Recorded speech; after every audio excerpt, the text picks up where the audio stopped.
El reagrupamiento. En noviembre de 1923, el joven partido nazi quiere hacer historia.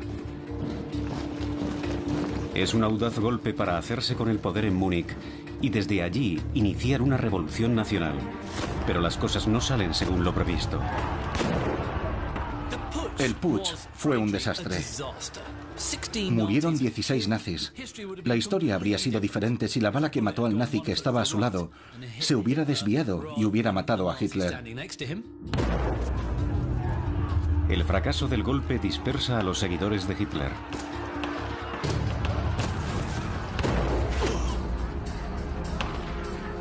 Con graves heridas en la cadera y en la entrepierna, Hermann Göring, héroe de guerra y favorito de las clases altas, está huido. Después del putsch, Göring lo pasó mal. Estaba herido, pero consiguió cruzar la frontera con Austria, donde la policía alemana no podía tocarlo, y se hizo adicto a la morfina. Otro miembro fundador, el leal Rudolf Hess, también huye y se refugia en los Alpes bávaros. El putsch puede haber acabado mal, pero Hess está orgulloso de haber luchado junto a su amado Hitler. Hess tiene una personalidad fascinante. Es el único de todos, diría yo, a quien no le mueve la ambición. Sentía un genuino afecto por el movimiento y especialmente por Hitler, que iba más allá del juicio político. Para otros es peor. El matón del partido, el paramilitar Ernst Röhm, está encerrado en la cárcel de Stadelheim. La situación de Ernst Röhm es extraña. Era oficial del ejército y ahora un terrorista convicto. Heinrich Himmler no luchó en la Gran Guerra y para él participar en la marcha llevando una bandera era un motivo de orgullo. La reacción de Himmler es interesante. Tras la Primera Guerra Mundial se sintió decepcionado porque no pudo participar. Ansiaba algún tipo de honor militar. En el putsch vio una oportunidad. Himmler cree que el putsch es su gran momento, porque esa era la primera vez que veía algo de acción. Pero su partido fracasa totalmente. Desesperado por mantener vivo ese sueño, Himmler visita a su antiguo jefe, Ernst Röhm, en la cárcel. Aunque por ahora es evidente que la fiesta ha terminado. Pero la humillación es tan grande que vuelve a Múnich a vivir con sus padres. Lejos, en una casa de las afueras de Colonia, vive con sus padres un joven doctor y aspirante a escritor, aún desconocido para los nazis, Joseph Goebbels. No le impresiona el fracaso del golpe y escribe en su diario: un putsch nacionalista más en Múnich. El fracaso del putsch fue un desastre para Hitler y para el nacionalsocialismo. Los convirtió casi en criminales políticos. Esperaban que fuera algo más que un simple movimiento bávaro en Múnich. Esperaban que fuera el primer paso hacia un alzamiento nacional. Después de 2 días oculto, Adolf Hitler fue capturado y encarcelado. Se enfrenta a una posible sentencia de muerte. El agitador revolucionario es un hombre vencido. Hitler, después del fracaso del putsch, no tiene el comportamiento que podría esperarse de alguien que posee una cruz de hierro. Piensa que su vida política está totalmente acabada.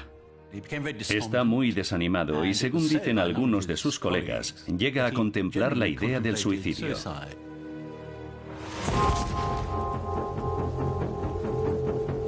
Pero en las 10 semanas que transcurren hasta el juicio ocurre algo asombroso. Se produce en Hitler una transformación.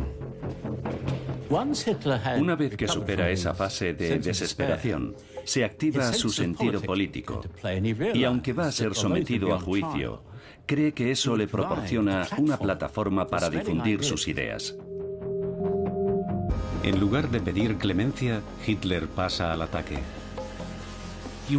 Comprende que está en el centro del escenario y no hay un lugar en el que se encuentre mejor que en un escenario, de modo que da la vuelta al juicio a su favor. Curiosamente, muestra una asombrosa habilidad para convertir el desastre en una victoria. Transforma una humillación a los nazis en un triunfo, presentándose a sí mismo como una especie de mártir y salvador. Lanza arengas y discursos políticos en vez de responder preguntas. Y por supuesto provoca los aplausos del público. Hice lo que hice en el putsch por Alemania. Lo hice por el pueblo alemán. Me estáis juzgando, pero el destino me absolverá. Hasta entonces Hitler era un rebelde agitador del sur de Alemania, pero el juicio lo convierte en una figura nacional. Con su audaz discurso, no solo recibe aplausos en la sala, sino que aparece en la prensa de todo el mundo.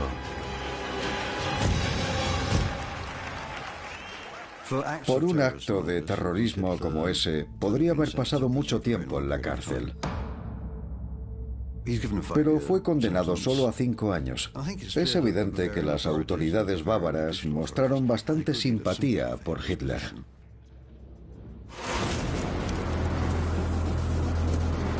Aunque fue declarado culpable, la sentencia fue leve. Y lo que es más importante, su actuación en el estrado estimula a la extrema derecha. Incluso convence al escéptico aspirante a periodista Joseph Goebbels. El primer contacto de Goebbels con Hitler se produce a través de las transcripciones del juicio celebrado a principios de 1924, que fueron ampliamente reproducidos en la prensa alemana. Escritor brillante, Goebbels es un personaje complejo, un joven con mucho que demostrar. De Joseph Goebbels alguien dijo, con cierta crueldad, que era un tullido físico y emocional. Y aunque, por supuesto, es cruel, en parte es verdad. Porque sufría, me atrevería a decir, un complejo de inferioridad. Como Hitler, odia profundamente a los judíos, porque cree que los editores judíos están boicoteando su carrera de escritor. Aunque aún tardarán muchos meses en conocerse, las trayectorias de Goebbels y Hitler van a determinar el destino de su país. Goebbels se sintió poderosamente inspirado y podemos ver en las entradas de su diario de marzo de 1924 una creciente fascinación hacia las ideas de Hitler, a quien aún no conoce. Y en cuestión de pocas semanas, pasa a idealizar como un adolescente a este hombre y las ideas que defiende.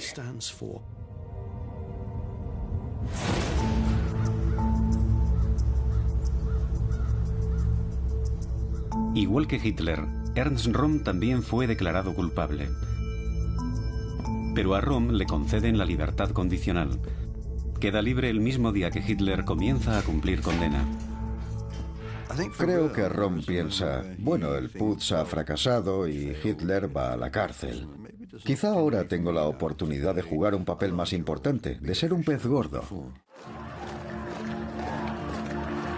Hitler le pide que reorganice las SA, el grupo paramilitar de camisas pardas del partido nazi. Como oficial caído en desgracia, a Röhm le gusta la idea de crear un ejército a su medida. Hitler quiere que sean un ejército político y que esté listo cuando salga de la cárcel. Pero hay un hombre que se interpone en el camino de Röhm. Göring sigue siendo oficialmente el jefe de las SA, de modo que Röhm viaja a Austria para convencerle de que le ceda el control. Encuentra a Göring arruinado y dependiente de la morfina. Tras constatar que Göring no está en condiciones de oponer resistencia, Röhm regresa a Baviera y se dispone a resolver el primer gran problema. Ahora las SA están prohibidas en Baviera, así que lo que Röhm tiene que hacer es crear una especie de tapadera. Y lo que hace es cambiar su nombre. Las SA se convierten en Frontbahn, y gracias a sus numerosos contactos militares, no le cuesta encontrar reclutas para su nueva organización paramilitar.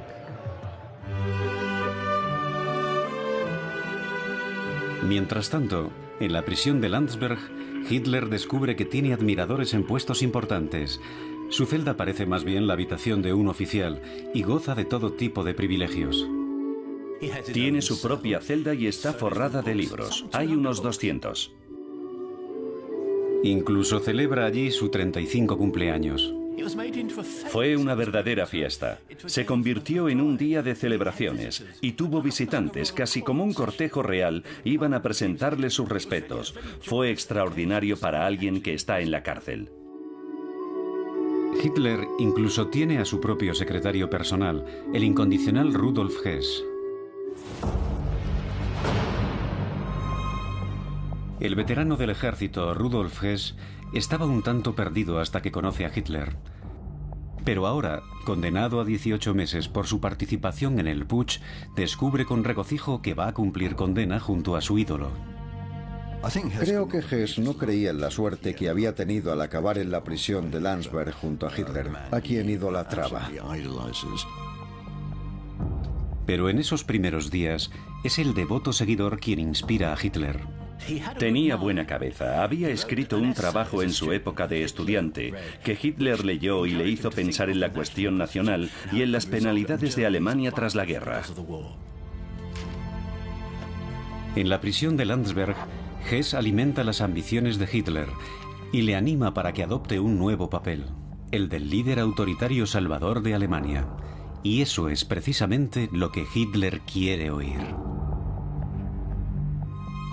Estar en la cárcel junto a su héroe Hitler es una oportunidad increíble para Hess.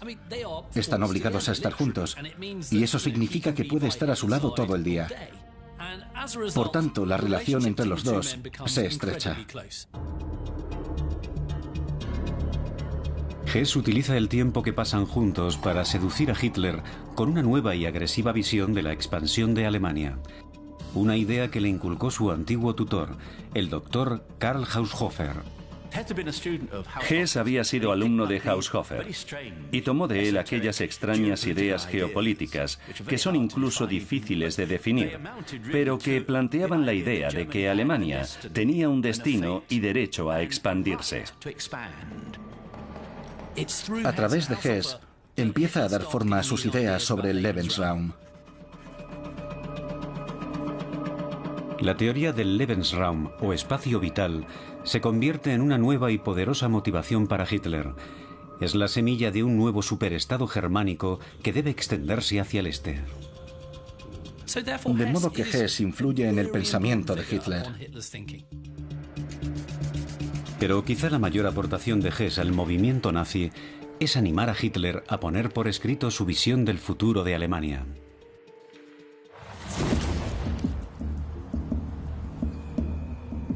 Le sugirió a Hitler que empleara su tiempo en la cárcel dando forma de libro a sus ideas. Un libro que se convertiría en el manifiesto del movimiento y en su autobiografía. Hitler lo titula Mein Kampf, mi lucha. Pero en realidad Hess es su coautor. Ejerce influencia sobre Hitler a nivel emocional y a nivel intelectual, ideológico. Ayudaba a Hitler a dar forma a sus ideas. Juntos crean lo que vendrá a ser la Biblia del racismo. Añora imperios germánicos del pasado y culpa del actual fracaso del país a los judíos y a los comunistas. Si leemos Mein Kampf hoy en día, parecen las palabras de un loco. Culpa a los judíos, al judaísmo, de todos los problemas del mundo, de los problemas del capitalismo, del comunismo. Culpa a los aliados por ensañarse con Alemania después de la Primera Guerra Mundial. Sugiere que ciertas razas son biológicamente superiores a otras. Es un pozo de odio. Todo ello procesado por el febril cerebro nacionalista de Hitler. Es una obra increíblemente venenosa. Aunque está orgulloso de los resultados, Hess no busca reconocimiento. Se siente feliz esforzándose en servir a su líder. Hess tenía la capacidad de calmar a Hitler y hacerle sentir bien consigo mismo. Se puede decir que era lo más parecido a un amigo. Hess se ha convertido en el primero y más leal miembro del círculo de confianza de Hitler.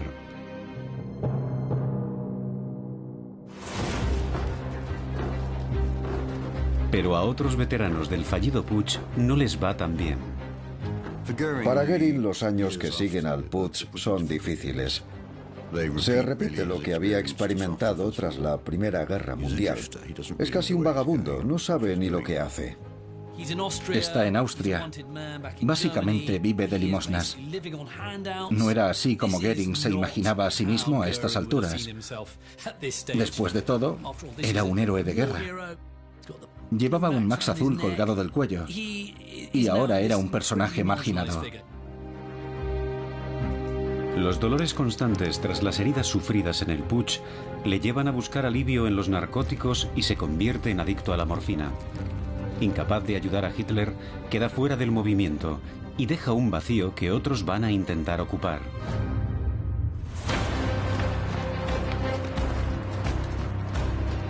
Uno de los que desean dejar su marca es Ernst Röhm.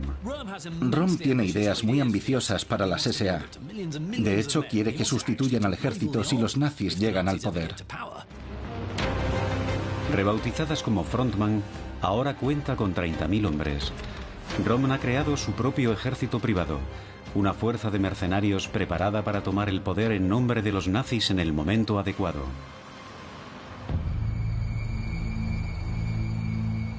Pero en la prisión de Landsberg, Hitler tiene sus dudas. Después del fracaso de un golpe violento, quizá es hora de probar un enfoque diferente. El legado más importante de Landsberg no es Mein Kampf. Por supuesto, es fundamental. Pero yo creo que es esa constatación, esa epifanía, se podría decir, de que no se llega al poder gracias a un revólver o a una ametralladora, sino por las urnas.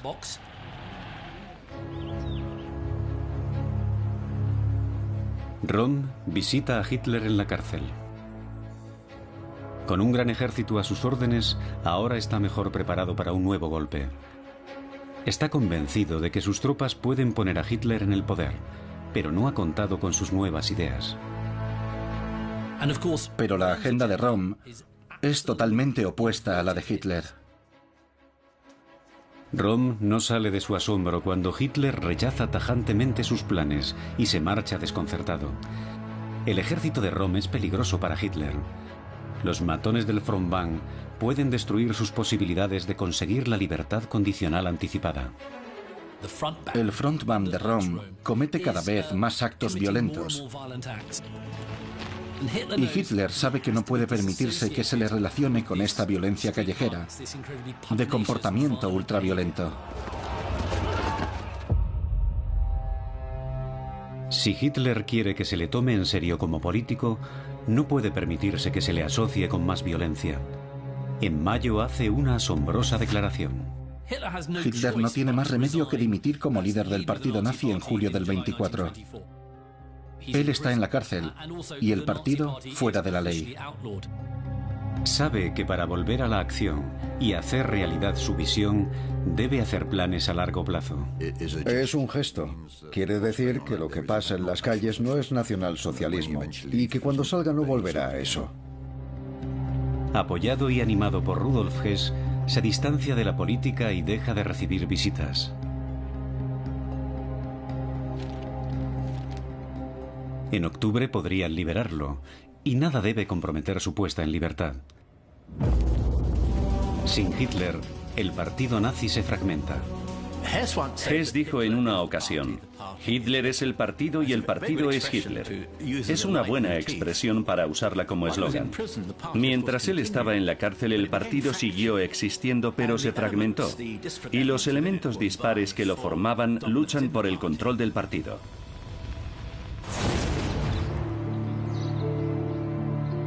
Pero el movimiento no se colapsa por completo, y en medio del caos político, tras superar su depresión y viendo la oportunidad de ascender en el partido, Heinrich Himmler inicia su ascenso.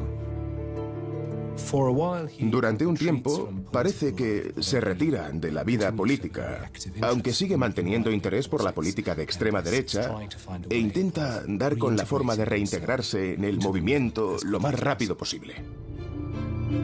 Himmler tiene potencial, es trabajador e inteligente, y en un partido de ideólogos y exaltados, Himmler es alguien que obtiene resultados. Es un hombre muy meticuloso, muy exigente, y cualquier movimiento político necesita a alguien muy capaz en la sala de máquinas, por así decirlo. Himmler asume responsabilidades. Es alguien que resuelve problemas en el partido y cada vez más gente dice, bueno, que lo solucione Himmler. Tras la renuncia de Hitler, un jefe nazi local bávaro, Gregor Strasser, asume el papel de líder del partido. Poco después Himmler se convierte en su ayudante. Para Strasser, igual que para los demás, en parte se trata de mantener un pie en la puerta, pero al mismo tiempo hay que seguir construyendo redes que puedan ser utilizadas más adelante. El partido nazi no es aún la formidable fuerza política que llegará a ser, pero Himmler demuestra que es imprescindible. Aunque oficialmente es el ayudante de Strasser, a los 24 años Himmler se convierte en el jefe extraoficial de los nazis de la Baja Baviera. Pero no es la única joven promesa que se alza sobre el caos. Joseph Goebbels nació en 1897 en el seno de una familia de clase media-baja en Ried, un pueblo de Renania. Como Hitler, Goebbels ha sido en cierto modo un niño mimado. En la infancia le costaba hacer amigos.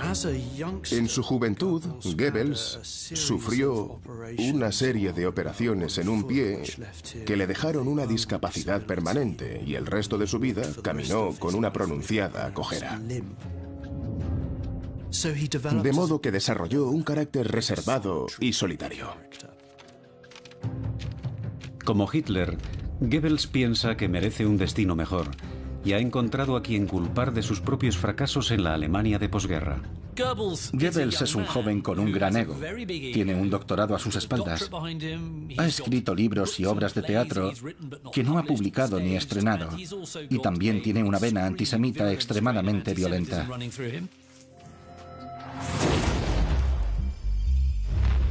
Inspirado por la actuación de Hitler durante su juicio, el entusiasmo de Goebbels aumenta cuando en 1924 cruza Alemania para ir a Weimar, donde asiste a su primer mitin de la extrema derecha.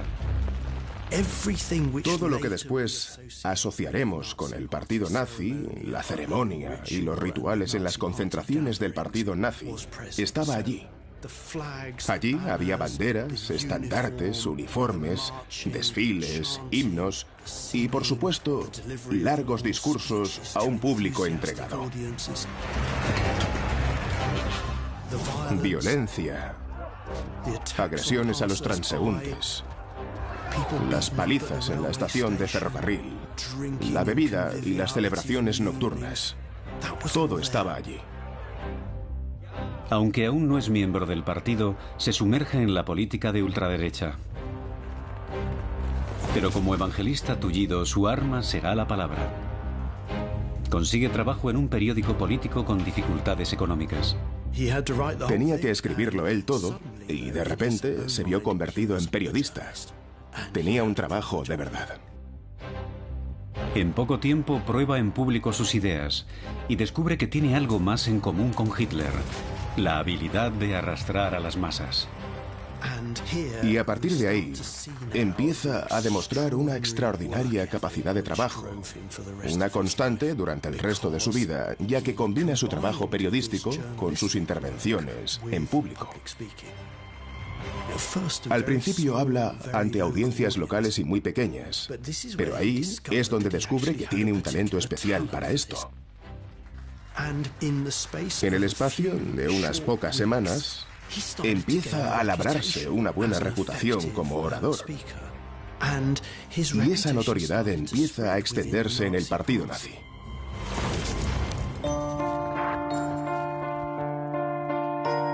El 20 de diciembre de 1924, tras cumplir 9 meses de una condena de 5 años, Hitler deja a Hess en la cárcel y queda en libertad.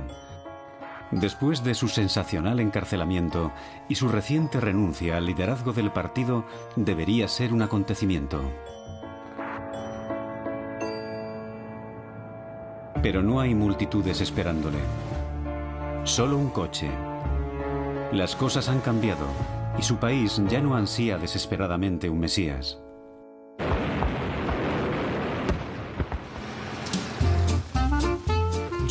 Alemania se ha convertido en un lugar diferente.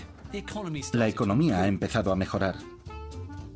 La República de Weimar empieza a consolidarse.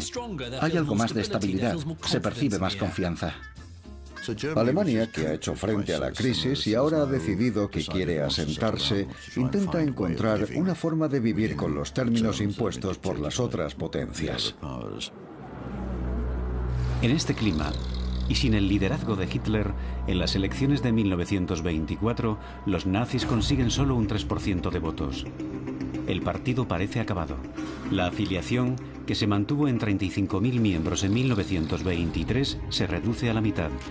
Oponerse a los préstamos americanos es ridículo en un periodo de prosperidad. El ambiente ha cambiado. Ahora no sirve de nada gritar en las esquinas o ametrallar a la gente. Eso no va a funcionar. Así que ahora Hitler es libre de reconstruir el partido de acuerdo con una nueva visión política, la que ha creado con Hess. Los nazis no pueden seguir siendo un partido revolucionario violento. Deben moverse dentro de la legalidad. Deben participar en elecciones, entrar en el Parlamento, en el Reichstag. Tienen que actuar como un partido democrático, parlamentario. Hitler se dispone a recuperar el control de su partido, pero no tarda en descubrir que no es fácil dejar atrás los fantasmas del pasado. Ernst Röhm esperaba ansioso la liberación de Hitler, convencido de que aún podían trabajar juntos. Hitler desea convertir el movimiento en un partido político y emprender el camino legal hacia el poder. Pero hay hombres como Ernst Röhm que tienen una visión más revolucionaria y piensan en una revolución nacional. Después de darle la oportunidad de desarrollar las SA, se da cuenta de que Röhm tiene miles y miles de seguidores. Es una situación que Hitler tiene que controlar. El 16 de abril de 1925 se reúne con Röhm y le plantea su visión política. Tiene que parecer que operan dentro del sistema político y que son un partido político real y creíble, y no solo una banda de lunáticos que asaltan cervecerías en Múnich. Pero Röhm, soldado de la vieja escuela, cree que toda revolución debe empezar con un golpe de Estado. Röhm habla de revolución y Hitler dice que las revoluciones se hacen después de tener el poder. Tomamos el poder y luego hacemos la revolución. La relación entre Röhm y Hitler no tarda en romperse. Hitler le dice a Röhm: has creado un inmenso ejército político y eso no es lo que quiero, no es lo que esperaba que hicieras. Evidentemente, Röhm no se lo toma nada bien. Hitler sabe lo poderoso que es Röhm. Con un ejército a sus órdenes puede ser muy peligroso. Pero asombrosamente, es Röhm quien da un paso atrás. Es una batalla que Röhm no puede ganar, porque el poder que tiene Hitler en el partido es muy considerable.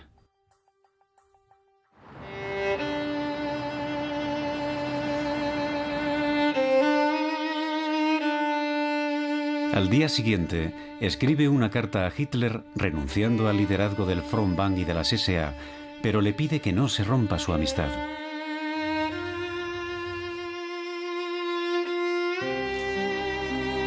Hitler no le contesta.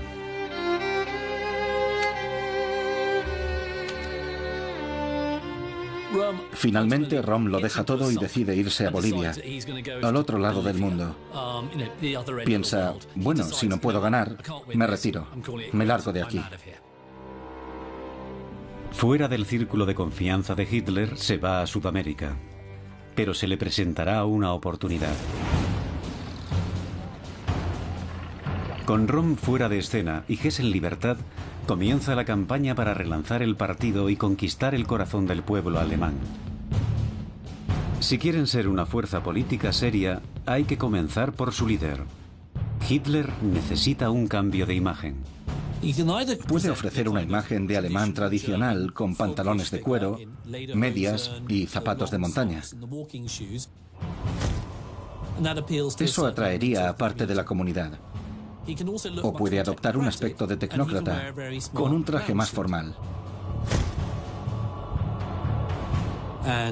Cuando acude a una concentración nazi, viste su uniforme. Elige la imagen de tecnócrata y parece un líder respetable y seguro de sí mismo. Está listo para recuperar el control del partido nazi y llevarlo en una nueva dirección.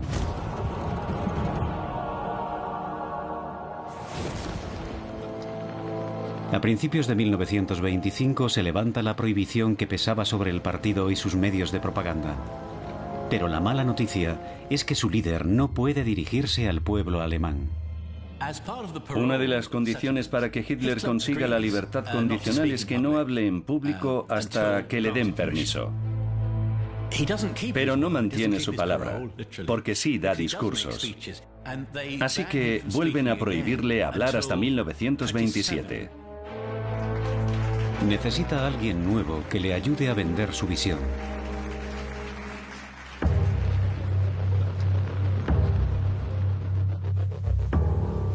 Cuando se levanta la prohibición del partido, Joseph Goebbels es de los primeros en inscribirse. Goebbels se sentía atraído por el elemento socialista del nazismo. Filosóficamente creía en la dialéctica marxista, en el ideal de la lucha de clases, de manera que estaba en condiciones de incorporar al nazismo esa noción esencial de conflicto, que no tendrás si no buscas el conflicto. Goebbels se inscribe en el partido en Renania, lejos de Múnich, el corazón del nazismo. Y no tarda en destacar como un orador espectacular. Está lleno de energía, de ideas y de pasión. En parte, el ascenso del partido se debe a Goebbels. Así que se embarca en un programa de intervenciones públicas y viaja sin descanso, constantemente, de un extremo a otro de Alemania, hablando en cervecerías, en salones o en ayuntamientos. Da discursos, muchos discursos. Exactamente 189 en 12 meses. Es una cantidad enorme. Su reputación comenzó a extenderse en el partido nazi y en toda Alemania se empezó a hablar de aquel joven de Renania que era capaz de hablar de esa forma tan brillante y arrebatadora.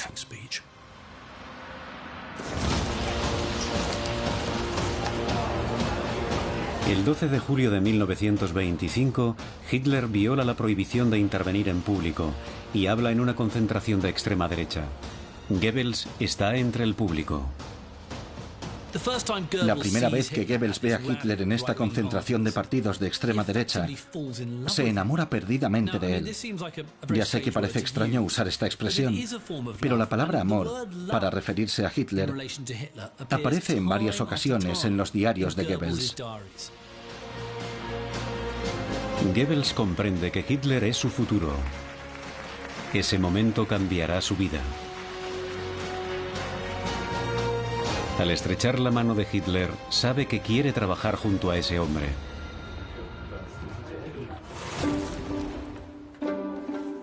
Goebbels estaba ansioso, entusiasmado, desesperado por formar parte del círculo de amigos de Hitler. Pero, ¿cómo entrar? Entonces piensa, lo que haré es ser útil. Voy a ser vital, esencial para el movimiento. El plan de Goebbels funciona. Las autoridades pueden cerrar los ojos ante las apariciones de Hitler a nivel local, pero si osa intervenir en un acto nacional, sabe que será arrestado. El partido nazi necesita un rostro público, y ese puede ser el de Goebbels. Estaba claro que Hitler había decidido tener a Goebbels a su lado. Había oído hablar de su reputación como orador y lo veía como un activo de gran potencial. Hitler maniobra para atraer a esta estrella en alza a su círculo de confianza.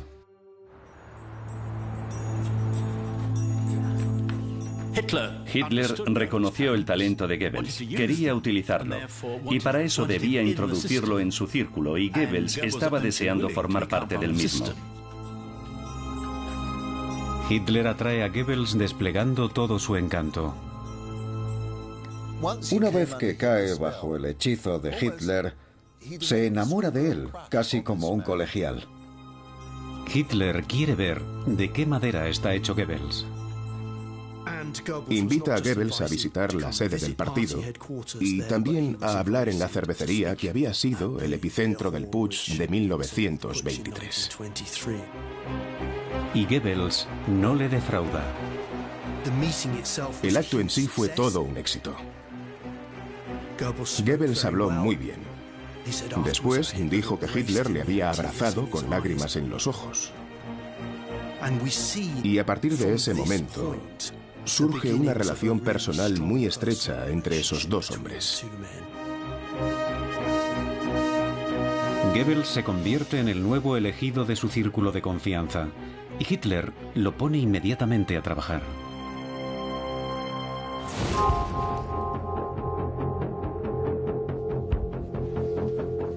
Pero jamás llegarán al poder si no cuentan con una voz poderosa en la capital. Y Hitler envía a Goebbels a Berlín. Berlín es importante para los nazis por varias razones. Es la capital. Es el centro administrativo del país. Tiene la mayor concentración de población. Es donde están los medios de comunicación y la sede del gobierno. Y es un bastión de la izquierda. Con apenas varios cientos de afiliados, el partido nazi no tiene peso alguno en Berlín. Y sus miembros están mal dirigidos y paralizados por las rencillas políticas. Si querían convertirse en un partido nacional, necesitaban ser fuertes en la capital. Goebbels se propone reactivar la poco operativa sede regional. Goebbels dominaba intuitivamente los métodos de propaganda modernos. Convertía un funeral, una boda o un mitin en un evento del partido nazi. Hacía salir camiones a las calles a lanzar panfletos. Lo cubría todo de carteles incendiarios. Fundó un periódico radical cuyo nombre, Der Angriff, el ataque, lo dice todo sobre la agresividad nazi. Pero Goebbels sabe que su arma más eficaz es su oratoria. Desarrolló un estilo cargado de sarcasmo, de comentarios despectivos e hirientes hacia sus adversarios y enemigos. Sabía cómo callar a los alborotadores. Goebbels también revela su carácter despiadado. En un Berlín dominado por los comunistas, respalda sus elaborados discursos con la más clásica brutalidad. Goebbels no era una figura típicamente masculina, y creo que intenta compensarlo con ese amor por la violencia. Aunque los nazis se han comprometido a respetar la legalidad, siempre intentan burlarla. Y Goebbels promueve la violencia en las calles contra los comunistas. Sabe organizar escaramuzas, peleas callejeras, narices rotas, ventanas hechas añicos o sillas rotas. Se podría decir que esa es la banda sonora del Berlín de Goebbels. Bajo el mando de Goebbels, los matones del partido nazi, los camisas pardas de las SA, hacen correr la sangre para provocar a los partidos de la oposición. Parece que se extendió la idea de que si Goebbels daba un discurso, esa noche el espectáculo estaba garantizado.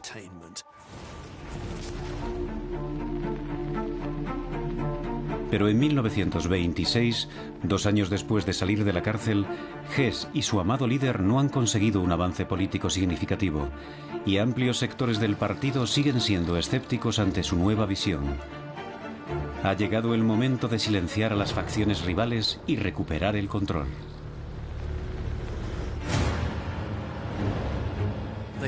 Empiezan a pensar que cuanto más tiempo tarden en obtener los resultados electorales que necesitan, más difícil va a ser. Se cuestionan si el partido está estructurado de la forma más efectiva. Relanzan el partido según las nuevas directrices y crean un gobierno virtual a la espera.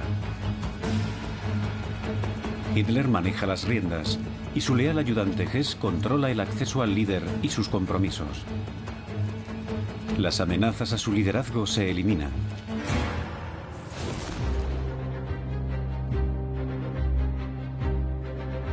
Como parte de la reorganización del partido, se crea una nueva fuerza de protección. Para el soldado frustrado Heinrich Himmler es una oportunidad de oro. Quiere ser él quien dirija este grupo de élite conocido como Schutzstaffel o SS.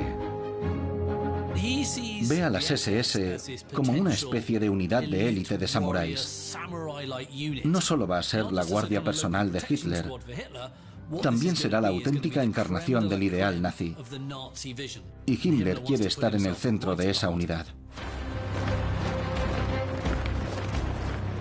Al contrario que en otras regiones, que eligen a los SS entre los camisas pardas de las SA, en la Baja Baviera, Himmler selecciona a hombres que no solo son guardaespaldas de élite.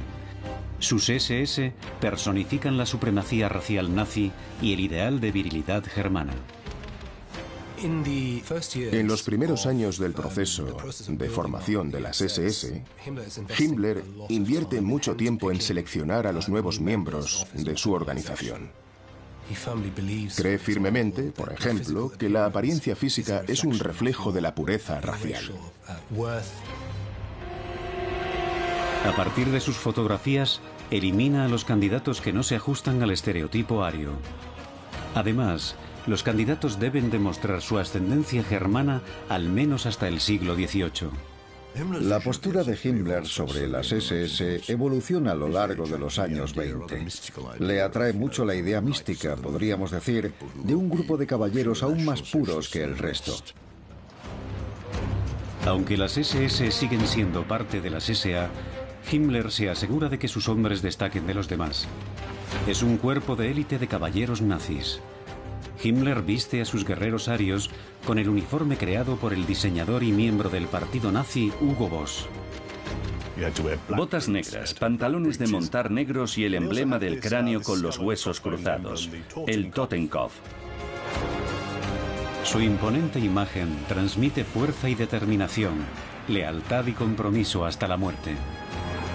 Se les podría comparar con la Guardia Imperial de la antigua Roma. La misión de los caballeros de Himmler es proteger y servir a un solo hombre, Adolf Hitler. Se da cuenta de que la mejor forma de progresar es demostrar la lealtad de las SS al Führer. Ser especialmente leal. Estar a su lado siempre que haya una disputa interna en el partido. Y defender las decisiones del Führer en cualquier circunstancia. Poco a poco, los cimientos del círculo de confianza de Hitler se van afianzando. Hess se encarga de las decisiones del día a día y de la política del partido. Goebbels es el portavoz del movimiento. Y Himmler y las SS su cuerpo de policía. Por ahora no hay enemistad entre las dos jóvenes promesas del partido, Himmler y Goebbels.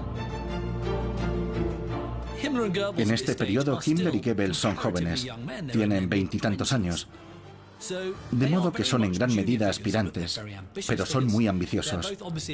Los dos son conscientes y reconocen el talento del otro. Yo creo que se respetaban el uno al otro. Y, por supuesto, ambos admiraban mucho la competencia, la eficacia, la dedicación y la meticulosidad en el otro. Trabajando en dos esferas diferentes, estos dos jóvenes entusiastas ponen toda su energía al servicio del partido.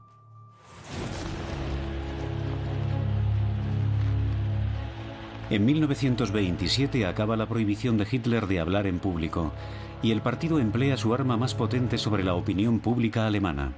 Su mensaje es que Alemania debe recuperar el control de sus finanzas, usurpado tras la Primera Guerra Mundial. Cuando le permiten hablar, elige un tema que será una cuestión clave. La recuperación de Alemania no puede estar bajo el control de potencias extranjeras. De ese modo, Hitler se convierte en una figura prominente que defiende el interés de Alemania. Los discursos populistas de Hitler atraen a las masas.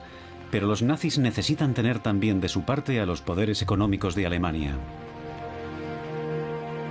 En el pasado, Hermann Göring era esa conexión, pero ahora está en el exilio. Es un enemigo del Estado que desde hace 4 años lucha contra el dolor y la adicción a la morfina. Pero dentro de las celebraciones del 80 cumpleaños del presidente Hindenburg, el Parlamento aprueba una amnistía para los exiliados políticos. Y Göring se beneficia de ella. En 1927 regresa pensando que le recibirán con los brazos abiertos en el partido nazi y que Hitler dirá: vuelve Hermann, viejo amigo. Pero la acogida que recibe es un tanto fría.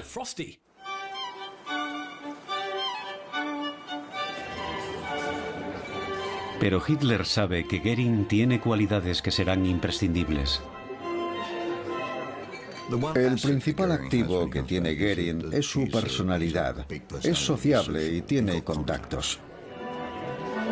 Con su estatus de héroe y sus contactos, es el embajador perfecto del partido. Enseguida se convierte en el enlace entre los nazis y la clase alta conservadora alemana. No lo ven como un peligroso terrorista político. No es como Himmler o Goebbels, y será útil al partido tendiendo puentes con la élite conservadora.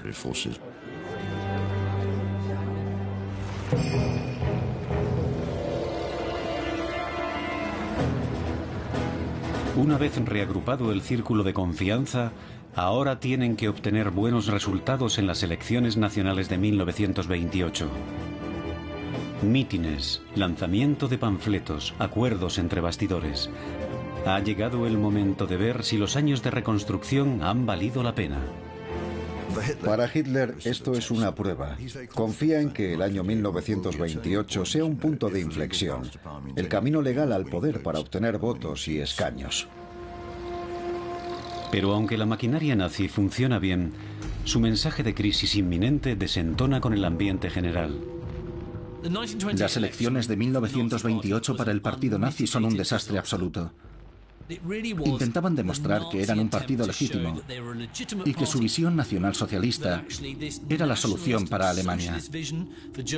Pero los votantes no eligieron las ideas de Hitler.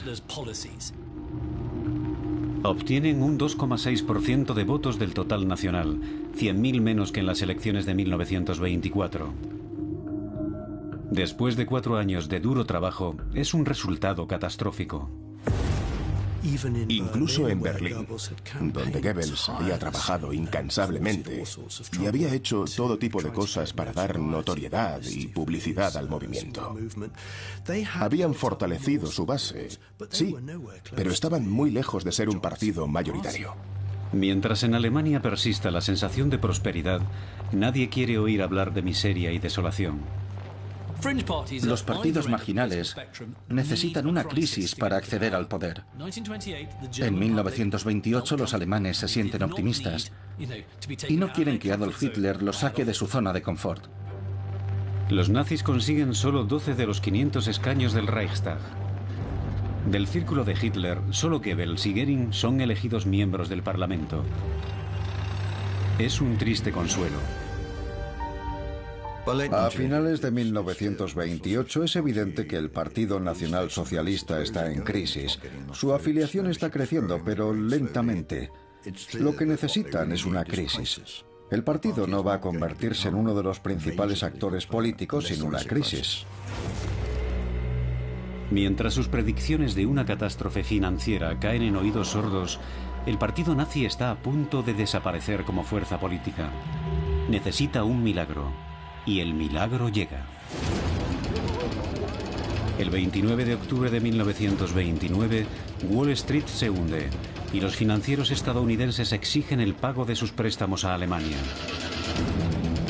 De la noche a la mañana, el país vuelve a caer en la anarquía y en la bancarrota generalizada.